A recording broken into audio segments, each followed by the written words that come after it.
সাফল্য হলো এক খারাপ শিক্ষক। এটি বুদ্ধিমান মানুষদের মনে করিয়ে দেয় যে তারা কখনো হারবে না। এটি বিল গেটসের বিখ্যাত উক্তি।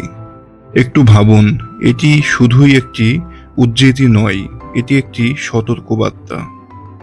যখন খুব সহজে সাফল্য আসে, তখন আমরা ভাবি সবই আমাদের প্রতিভার ফল। যখন জীবন মসৃণ পথে এগোই, তখন আমরা প্রতিকূলতার জন্য নিজেদের প্রস্তুত করি না।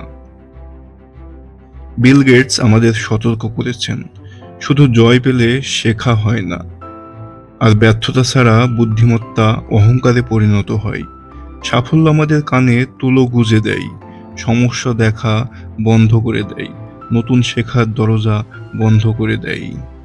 তিনি আরো বলেন, সাফল্য উদযাপন করা ঠিক আছে, তবে ব্যর্থতা থেকে শিক্ষা নেওয়াটাই বেশি গুরুত্বপূর্ণ। সফলতা নয়, ব্যর্থতাই আমাদের শেখায়। এটি আমাদের নম্র করে, মানিয়ে নিতে শেখায় ও লড়াই করার শক্তি দেয়। যত বড়ই হোক মানুষ, যত উন্নতই হোক প্রতিষ্ঠান, ভুল না করলে উন্নতি হয় না। মাইক্রোসফটও উন্নত হয়েছে বারবার ব্যর্থতা থেকে শেখার মাধ্যমে। বিল গেটস বলেছিলেন, যদি তুমি মানুষকে সমস্যা দেখাও এবং সমাধানও দেখাও, তাহলে তারা বদলাতে বাধ্য। তিনি শুধু প্রশংসা চাননি, তিনি চেয়েছেন সমালোচনা, কারণ সেটিই তাকে এবং তার প্রতিষ্ঠানকে এগিয়ে নিয়েছে। তাহলে আপনি বা আমি কেন শুধুই সাফল্যে মগ্ন থাকব? মনে রাখবেন, এখনকার এই দ্রুত পরিবর্তনশীল পৃথিবীতে পুরনো সাফল্যে ঝুলে থাকবেন না। অস্বস্তি বা ব্যর্থতাকে ভয় পাবেন না। সাহস করুন, ভুল করুন এবং সেই ভুল থেকে নতুন কিছু গড়ুন।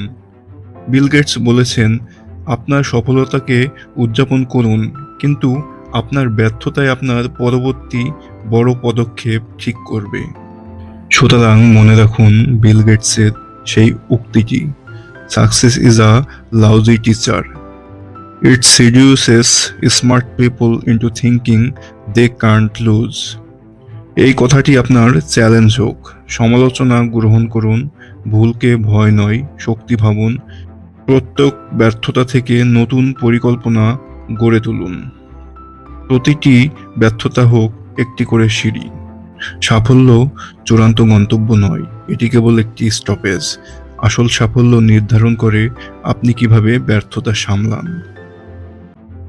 ধন্যবাদ ভিডিওটি শেষ পর্যন্ত দেখার জন্য। ভিডিওটি ভালো লাগলে অবশ্যই চ্যানেলটি সাবস্ক্রাইব করবেন এবং কমেন্টে আপনার মতামত জানাবেন।